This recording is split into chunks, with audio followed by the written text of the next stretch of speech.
Hey, everybody. Welcome back to another episode of Failing for You. It's me, your host, Jordan Yates, and I'm here with a new guest, Mike Franz or Franz, whatever you want to call him. He will respond to either. He won't tell me for sure which one, so we're going to call him both. Mike, hello. Hey Jordan, I appreciate the lead in and the intro. It's a pleasure to be here. And yeah, Franz or Franz, and actually, little funny story for you. My brother and I years ago we developed kind of a system of whether it's Franz or Franz in certain situations and hmm scenarios. So like if we're at a very high class event, it's usually Franz because it's like kind of James Bond, and then there's other scenarios where it's Franz. So thanks for including both. I appreciate it. We have to have every alter ego on Failing for You. Yeah. Paint the entire picture. So, Oh boy, we don't want to go down that path. If you want every alter ego, holy cow, could be oh man, dangerous. yeah. I mean, I guess this is like a 30-minute podcast, so we'll just get two in for now, and then maybe in another Yeah, episode we can, tackle the rest. sounds good. So, Mike, you are the founder and CEO of two companies that you run right now, In Supply and Manufacturing Power. Is that correct? Well, it's actually one company, and we have two products. Okay. So it's In Supply is one of the products. So as you can see on the video, oh, it's backwards. No, I'm kidding. But In Supply is one of the products. It's a mobile application that we just developed and launched back in April, and we're super excited about it. Can you tell us more about both of those and like what they are? Yeah, for sure. So Manufacturing Power was kind of the original product and company that we started, which was based on years of experience of mine in the industrial supply field. It's weird to say, but 20 years of experience in that, and found that there was definitely a need for small to mid-sized manufacturing companies to provide them with a little bit of help in organizing their industrial supply spend. Mhm. So we did that, and we created a product that helps organize it, analyze it, and provide them with feedback on how to find cost savings and other opportunities within that product category or spend. So we developed that, and then over the course of time, over during COVID, actually, Mhm. those customers and potential customers came and said, "Hey, can you develop a mobile application that shows us where we can find product locally and how we can actually get it or procure it or buy it?" Yeah. And we said, sure, we can do that. So we developed In Supply, and now it's a great tool for end users to find local product, but then also a great marketing tool for industrial distributors to really drive traffic to their e-commerce sites. It's very interesting, especially since I have my last job I did was in distribution, and some of my current customers now are automation distributors, and I bet they would find that to Yeah. be pretty interesting. So I'll have to introduce them to it and check it out more. Yeah. And I know a lot of people that listen to this podcast are filtered in from my LinkedIn, which is a lot of the engineers in manufacturing and in the industry. So you guys should check it out and let me know what you think, and then we can decide whether or not we like Mike. No, I'm just kidding. Yikes, that's a lot of pressure. Oh, but No, but I'm sure just it's great. well, thank you. Just to that point, yeah, we actually work with a couple of marketplaces that are in industrial automation right now. So check it out Yeah. and let me know what you think. Awesome. So, Mike, you are one of the few guests that has reached out to me and said, "Hey, I think I have some good ideas for some episodes." And anytime Oh someone boy. says that, I'm like, "Okay, let's do it. Like, what you got?" And you gave me three topics, and honestly, I think we can cover all of them. So, the three things that you mentioned to me were entrepreneurship and battling whether or not you made the right decision, and some, hardships along the way of that, and just entrepreneurship in general. Then talked about ChatGPT and utilizing AI for marketing and how to streamline it, and then how to ask for help from your network. I think all of these kind of go together, and maybe that's because I'm also an entrepreneur who occasionally uses AI for marketing and also leans on my network a lot. So to me, I feel like these are pretty cohesive. I'd love to see kind of where your head was when you reached out and said, "Hey, like, let's do these." Like, what inspired it? Well, first of all, I love kind of your the title of the podcast, "Failing for You," and how that is there's kind of going down the path of entrepreneurship. There's it's a tough game, and failing is part of it every single day. And there's kind of a small community of people that you can reach out to who really understand that, Mhm. and finding somebody that kind of gets it is not necessarily the easiest thing. So when I saw you, and you were talking with, I believe it was Jacob Mhm. Sanchez, about stuff, and saw that, you're an entrepreneur, you're trying to do these things, and you understand kind of how the failure comes into that. It just really intrigued me. Thought I'd reach out, talk about a couple of these things. But my thought process was really around, if there's anybody else out there that's looking to jump into this game, it's not everything that you see on Shark Tank, and Yeah. there's so much work and failure that goes into it, that it's really, to have somebody else to talk to about it is certainly helpful. But it's like it's a shoulder to lean on a little bit. Mhm. It's a shoulder to cry on, ask questions, figure things out, because there's so much that goes into it that you don't necessarily think about from the very beginning. Yeah, absolutely. Because it feels like a lot of times when you are an entrepreneur, it's like, I'm the first one who's ever done this. Nobody understands. Like, these are my problems. They're so unique. And like, yes, since it's you, they're unique to you, but also like so many other people are going through the same things. And I'll even talk about it to some of my customers and I'll be like, hey, like, how do you guys do your taxes? Like, how do you do this and that? And they understand I'm young and that like I don't have a smoke screen of I've got it all figured out. Like, yes, I have a value proposition, but they know I'm just still kind of a kid in some ways and trying to get my feet under me. And that I look to them and say, you have years of experience in the business side. Like, and I ask some of my customers for advice, which I know is like Oh yeah. sounds so crazy because everyone thinks you're supposed to act like an expert in front of your customers, but I show my customers what I'm good at and I'm honest about the things I'm not. And it's fun because you can actually create more partnerships rather than the traditional customer supplier type role. Um, as you have been, I guess, developing your recent sector of the in supply, I guess that's something you must have felt because, like you said, your customers were coming to you, potential customers were, and they're like, hey, here's a gap. Like, we need you to fill it. How did that go? Well, kind of to your point about asking your customers about, their opinions and for their advice based off their experience. That's one of the biggest things. Look, I'm obviously much older than you, but I try to learn something every day, and from customers, it's the greatest way to maybe build trust and acceptance, and kind of break through those barriers of being that know-it-all salesperson type of approach, Mhm.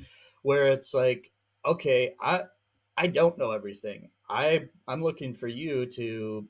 And this comes back to that kind of network question at the beginning, is how to tap into your network to be maybe a little bit more successful in kind of all things. Is that there are people that know a million times more things than I do, that I have no problem asking them questions. I have no problem reaching out to them and getting their advice, asking for help. And a lot of people are so willing to help. That's one of the biggest things that I've learned over the past few years Mhm. as far as being an entrepreneur, is that if you just ask people and be vulnerable and admit that you don't know something and ask for their advice, they're more than willing to help out. And that's really a thing that I'm super grateful for, from specifically kind of the LinkedIn network, and how people have been willing to help. But yeah, there's, you know with in supply, it was more of a, okay, there's a need for this. How can we go to market? And getting it to market by asking the right questions, and asking the network, and asking potential customers, what would they want, what would they like, what would they want to see, how would they use it, Mhm. those types of things. And those are answers that I don't have. So I had to, basically go out and ask that from the experts out in the field, and try to understand it from their perspective, what that was going to be like. Yeah, that's It's brave to do because sometimes when you think that you have it like figured out in your plan and it's almost like you get nervous to or sometimes I get nervous to ask people because I'm like, what if they tell me something totally different than what my plan is? And then I have to restart. And I'm like, if I just don't ask and I just do it the way I want to do it, then like it should be fine, less work. And Oh my gosh. Well, that's like probably one of the biggest almost misconceptions about it is getting that feedback from people and constant feedback. It may be good, bad, or ugly, you never know. hmm But getting that feedback might it it really was a huge help for us in figuring out how to uh I come from I used to work at a company called Kimberly Clark, and one of the big tagline things, one of their sayings, one of their themes or whatever it's called was check and hmm adjust, and that's always stuck with me is okay, or pivot, that's probably more of a common entrepreneur type of term, but to pivot and to change your thought process and to be able to do that, it can be a little bit of a shot to your ego, but it's Yeah. necessary. It's like you got to put your ego aside and be like, look, I don't know not anything, but I don't know everything. And the best feedback that you can get is from those people probably that are telling you that hey, your idea kind of sucks and you need to change it. Kind of before you go down the road of kind of wasting your own time developing something that just might not be a good market fit. Yeah, no, absolutely. I remember this year. So 2023 is the first year I became profitable in my side business and my Yay! thank you, Congratulations. thank you.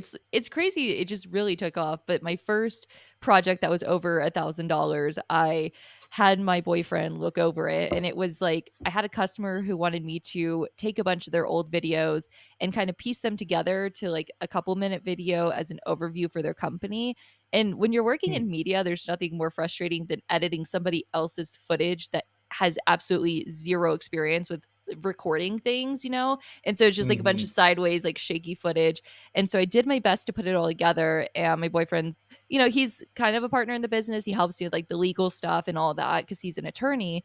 And I showed it to him and he was like, this is so bad. Like, don't put your name on this. Like, if you deliver this to them, hide it from your YouTube. And I was like, "So what you're saying is you hate me." And he's like, "Why you take it so personal?" And I'm Oh. just like, "You don't believe in me." And he's like, Oh "Babe, no. this isn't what you're talented at. You're not a video editor. Like you're meant to be in front of the camera. That's your value proposition." I'm like, "I know, but they asked me for it and I'm trying." And needless to say, like I agree, it's sometimes so hard to get honest feedback, but Yeah. if you're open to it, then it could help you create a better product. And I'm not going to say that I just took it very well or maturely. Did I take it personally? I was like, yeah, but it's okay to take it personally because it is personal. It's your business. Like you want to be Yeah. the best you can. And sometimes Yeah. now, like he watched a video of mine the other day and he's like, whoa, like you did that? And I was like, yeah, I got better. like, it's like I'm definitely getting better. So it's nice to keep people around that are honest. But a question I have Oh, for absolutely. you is I guess in your like personal life, have you had people that have been like, "Hey, like why don't you just work a regular job? Like do you have to be an entrepreneur? Like this is kind of stressful." Or would you say that it's been mostly supported? Like what's it been like in your personal life being an entrepreneur? Well, that's a really good question because, yes, of course, there are people that my closest, I guess, family members have been probably the most honest. Mhm. Like friends and family, they're so supportive. But I look at it two ways. Like I've been in sales for a long time, and the sales, like you can build up a tough skin. So Yeah. I always tell people just be as honest as you can with me, and people are so supportive of um, the idea, the concept, and what we've been trying to do for both sides of the business. But yeah, we've had people. I would say um, more support than anything, Mhm. but I'll say this: it's an internal challenge. Mhm. Like when you're thinking that, oh, maybe I should just give up, or maybe I should just get a real job. It's going to be like that much. It's not going to be Yeah. easy, there's real jobs that are challenging and hard and do all the same things that this being an entrepreneur kind of like scratch that itch. But there's I don't know if I could go back. Yeah. That's the thing where once you go out on this take jump in the deep end here, I could not imagine necessarily, unless it was a really like similar role to being an entrepreneur where you had a lot of autonomy and you could work in different spaces and be creative the way you kind of want to be. It's really challenging to think about that because I've done kind of the more corporate thing and Mhm. working for other companies, and there's just, you have a specific role, and that's what it is. But yeah, I don't know if that necessarily answers your question, but those are kind of the challenges and kind of the thought process that goes into that for me. Yeah, no, I get that. And I mean, it's fun because when you realize that like you can come up with a product and like make money doing it out of something that came out of your brain, Hmm. like it's a very fun feeling.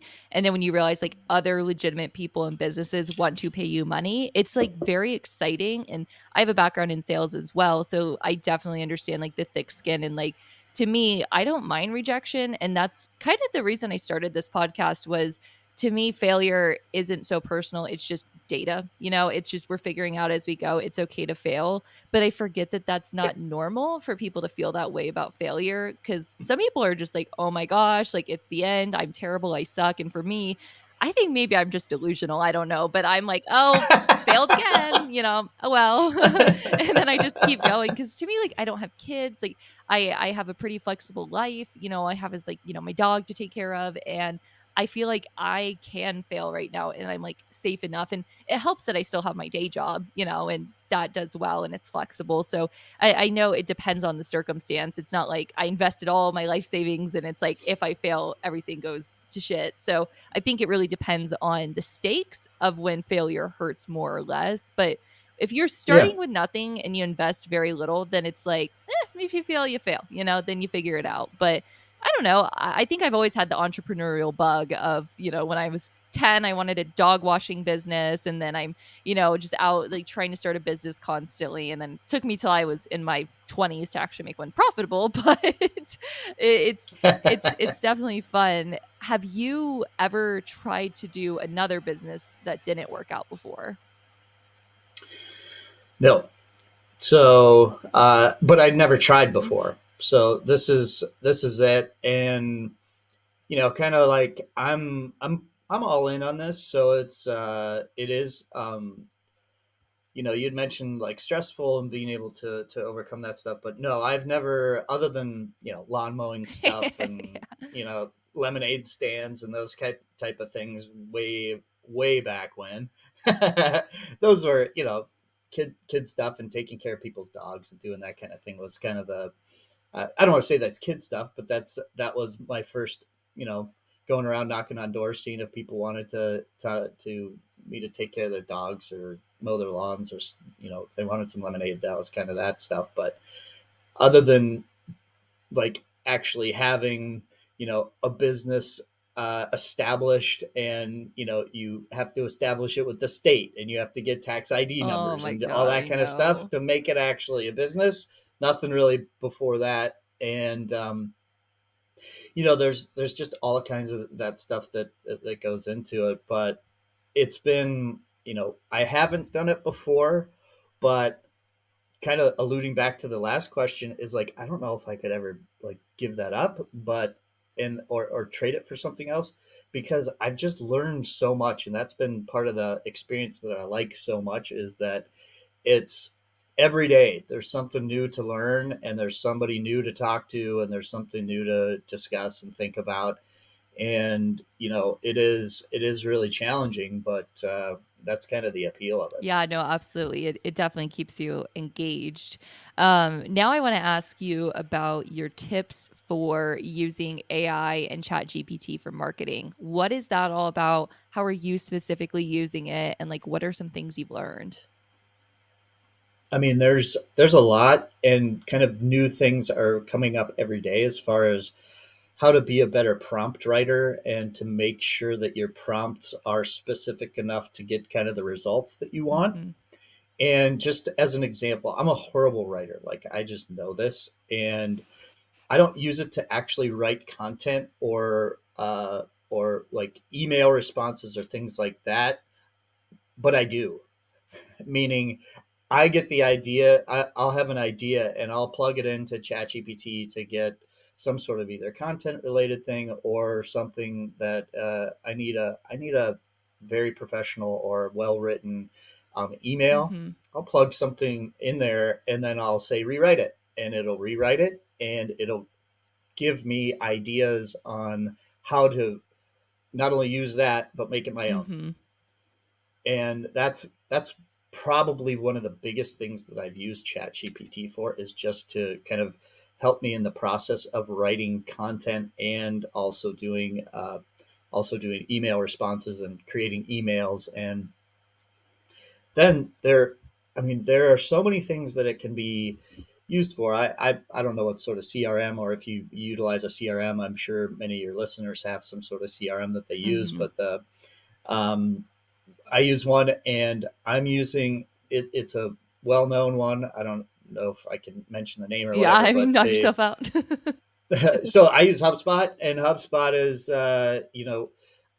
I'll go into ChatGPT and ask it for the best ways to utilize HubSpot Yeah. with the actual version of HubSpot that Mhm. we have, and it will provide detailed information on how to best create a marketing plan, or create a marketing timeline, or create a marketing calendar. That I can take that information, put it into HubSpot, and create that very simply, where it would take me weeks to come up with some of those things. Mhm. Um, then also, as far as you can write emails and do that and put them in sort of an automated fashion, but then also create the sequencing associated with that. So within ChatGPT, which I think is super helpful. Like, um, how would you create the sequencing of those particular emails? And you can use it for creating headlines, and you can create it for using um, uh, actually, subject lines is a big one for me, Yeah. is to create the subject lines. And then, just as a kind of a tip, I use subjectline.com to write, to Interesting. actually, and subject line uses AI to cross compare your subject line with billions of them to determine kind of a ranking. Mhm. And that definitely helps, and it gives you a score. So I mean, highest score is 100. You want to try to get as close to 100 as possible, and I once I get to kind of that point or close, I'll use that headline, or excuse me, subject line, in emails. So those are a couple of things that I'm using kind of on a daily basis now. Yeah. um, from that standpoint, I guess. I mean, how have you been using it? Yeah, I mean, the subject line one I like a lot because for me, I write my one of my customers, I do their weekly newsletters that go out to their customers. And so Mm-hmm. I do notice if I use ChatGPT to help me with the subject line that I get way more opens than when I don't. So I do like that for it. But for me, gosh, so I use it sometimes in my day job just to like outline presentations. And then for my Mm-hmm. content, I learned a lesson here. I was using it to write my episode descriptions because I hate writing episode descriptions. I'm like, if you want to know what happened, just go listen to it, Like, like and so I started just like saying, okay, talk to so and so about this, write an episode description. And for like 5 to 10 of them in a row, it was pretty good. And it was accurate enough, it embellished some things that were like, meh, kind of talked about.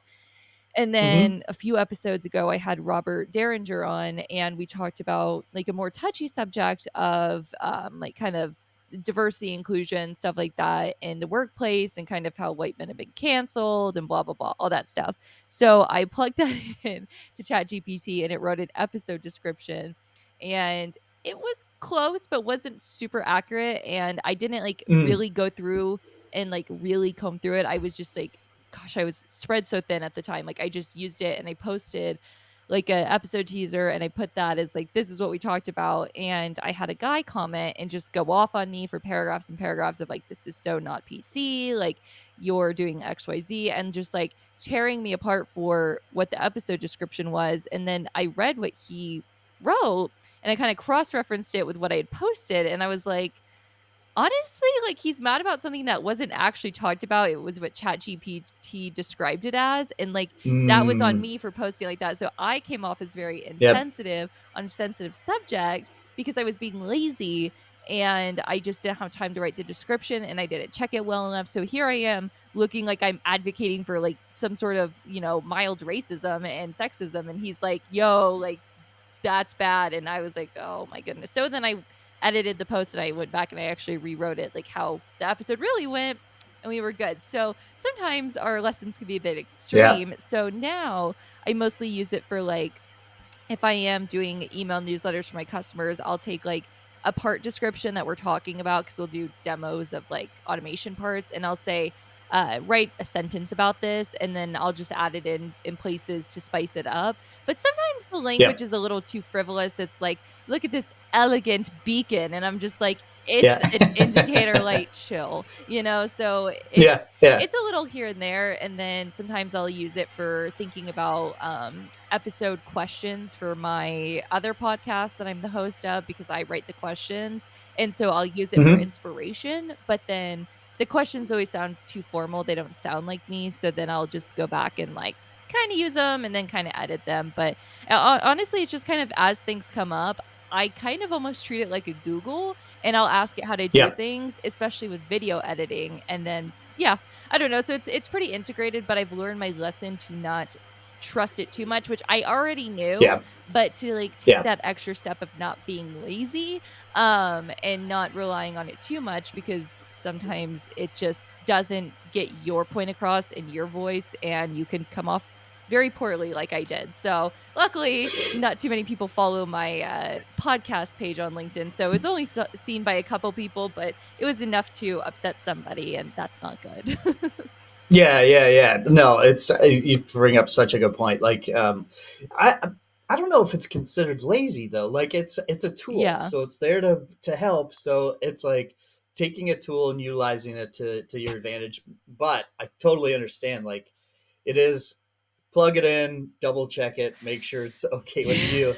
But then, like one of the things that I've been doing too is like I mentioned it earlier is like writing the prompts. Mhm. So I've kind of created, I think, a little bit of a profile for myself and like how I write, Mhm. and then it it's learning, Yeah. which is the scary part, and I'll consistently say write it in a different tone. Like Mhm. I'll say write it in a professional tone, or write it in a more casual tone, or write it in a way that you think I would say it, Mhm. or that kind of tone. And it corrects it and uses language that's more close to what or how I would Yeah. speak. And I just think that's so fascinating and a little bit scary, but it's kind of learning and picking up on me, Yeah. I guess, and finding that voice. But yeah, so many times I'll just be like, "Oh, it sounds like a computer wrote Yeah. that," you know, and it went directly into the thesaurus and the dictionary and picked out the words that do that. So, Exactly. but yeah, there's a couple. I don't know if what you mentioned earlier too was really interesting on how you're doing it to like outline things and put projects Mhm. together. I think that's kind of what you mentioned. I do that all the time as well. So using that to, I don't, I put together like, this is just me personally, but Mhm. I put together like PowerPoint presentations so I can get ideas out onto Yeah. paper. And I'll ask the ChatGPT, hey, can you put this presentation together about this? Mhm. And just give it a topic and it'll put something together and list out slides and do all kind of that work to get that idea started Yeah, I and to love get that that about it. going. It's amazing for that. Same. It's like it's Yeah. just not my strength doing things like that. I struggle with the high level stuff. I'm very detailed because that's just my Mm. engineering brain works that way. And like, it's Yep. nice because now instead of having to be good at multiple things, it's like be good at what you're good at and rely on these other tools for the things to kind of fill in the gaps for you. Because then you're able to Yep. do like the job of multiple people rather than just one. It's not like you're just compensating for your one job. It's like you're expanding your skill set by using a tool. And Yep. I love it for that. And I don't know why Me people are too. always like, "Oh, AI is taking over, it's the worst." And I'm like, I feel so empowered by AI. Like, I feel Mhm. like it's amazing and it's only helping us. And the people that it's hurting, it's like, I don't think it is. I think sometimes, yeah, it stumps people's learning abilities if they're actually, in high school and they're not writing their papers and whatever. But it's like, I think if you have the personal responsibility and accountability to use it correctly Yeah. and keep learning Yeah. things how you should, then like I think it's fine. I don't think it's that big of a Yeah. deal. Yeah. Well, I mean, there's going to be bad actors and whatever, any sort of technology or whatever, and that's going to be just a forever. And I'm like you. I look at it as a tool. I look at it as something cool that really helps me out. And one thing I was going to say too is that I kind of, you mentioned that you look like utilize it somewhat like Google Mhm. and doing searches and that. And I kind of look at it a little bit as an assistant as well. Yes. So the assistant, as far as, if you need scheduling or like things that are, that take time and are important, but can be condensed down into, hey, ChatGPT, can you do this? And yes, it puts that together, and then you just kind of use bits and pieces of that how you can, but it kind of takes things off your plate if you just ask it a question. Yes. And if it was a person and you're like, some sort of assistant, hey, could you do this, this, and this, and give me what you come up with? Mhm. It's kind of just like that. But faster. So it's cool, but faster. And it's like I can't even read it fast enough most of the Yes. time. so, Yeah, no, so there's it's amazing. yeah, it's pretty cool. I'm super excited about it, and like from my kind of specific industry, and like you had asked about kind of marketing. Mhm. Um, it's helped generate and develop more ideas around certain ideas that I've had, Mhm. which and put it into kind of formatting that, like you'd mentioned, the details and the high level kind of conversation. That's where I find huge value in it. And I think it's helped me communicate our value proposition and our mission and our vision and all that kind of high level conversational things that you want to have and present to other businesses Mhm. as a B2B seller. It's helped really, really condense that down and make it much better. Yeah. No, I agree. It's crazy the things we could do with it, and I'm excited now that it's become more mainstream, all the spin-offs of it, of, like, different tools that use AI, so I'm pretty happy about this. I just love technology. I'm a big fan of it. Me I too. sometimes Yeah. can be a slow learner with it, and it can be intimidating, but I'm never, like, mad about it. I'm just kinda like, "Okay," and if I don't understand, "Hey, ChatGPT, tell me how to use yours." Like, once I remember the first time I saw it, my jaw dropped. I was like, "Oh my god, this is a thing. How did I Yeah. not know sooner?" And I only learned about it because I was on a panel to give a presentation about it, and I was like, "I don't Oh. even know what this is." And the guy showed me, and I was like, "I love you. This is great." But anyways, I could go on all day about that. I know we're close to the end of our time. So, Mike, any other tips or tidbits or things that you want to tell the listeners before we sign off? Well, yeah, just one last thing. I mean, from a back to the ChatGPT thing real Yeah. quick. Sorry, one last point. So from our perspective, we're not only using ChatGPT to help market us, Mhm. but we're figuring out ways to use prompts and other ideas to plug into ChatGPT to help our customers, Mhm. which is a unique thing that I don't know if this is going to be disruptive for basically all content marketing and digital marketing companies, but I think it may be.